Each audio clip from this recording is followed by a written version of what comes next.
The Mask of Change. In a quiet town nestled between the mountains, there lived a man named Harold. He was an ordinary fellow, with an ordinary job at the local library. But Harold harboured a peculiar secret. Every time he encountered someone new, his face would change to reflect theirs. At first, it was a novelty. When he met Mrs. Thompson, the elderly lady from down the street, his features softened into her kind, wrinkled visage. He felt her warmth and wisdom envelop him like a cosy blanket. But as soon as he turned to greet Mr. Jenkins, the gruff mechanic, his face morphed into a rugged, weathered mask of stubble and scowl.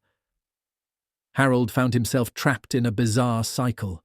Each day brought new faces, friends, strangers, even foes, and with each encounter he lost a piece of his own identity. At work, he became a kaleidoscope of personalities, the cheerful librarian for children, the stern critic for the book club, and even a flirtatious version of himself when speaking to the attractive new assistant. As weeks turned into months, Harold grew weary of this unending transformation. He longed for his own face, the one that had once been so familiar in the mirror. One evening, after yet another day of shifting appearances, he stumbled upon an old book in the library titled The Masks We Wear. Intrigued, he opened it to find tales of people who had lost themselves in their roles. Desperate for answers, Harold read late into the night. The stories spoke of a curse placed upon those who failed to embrace their true selves. The only way to lift it was to confront one's own reflection and declare their identity aloud. The next morning, determined to reclaim his life, Harold stood before the library's large mirror. His face flickered between countless versions, each one a stranger to him. Taking a deep breath, he spoke clearly. "I am Harold. I'm not just a reflection of others. I am my own person." For a moment, nothing happened. Then slowly, like dawn breaking over the horizon, his features began to settle into a familiar shape, his own face returning at last.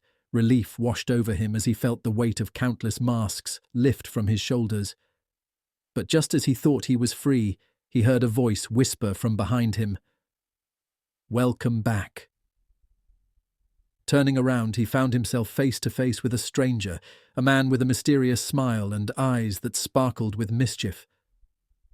"Who are you?" Harold asked warily. "I'm just another face," the man replied cryptically. "But remember this.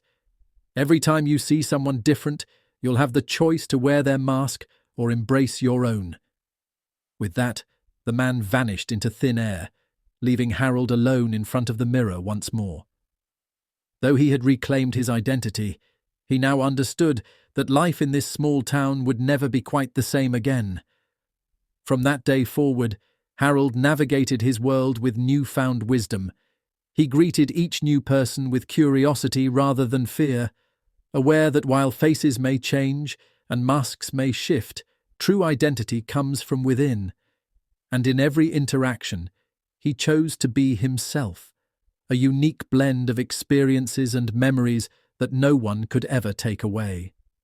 As twilight descended over the town each evening, Harold would smile at his reflection and whisper softly to himself, "I am Harold."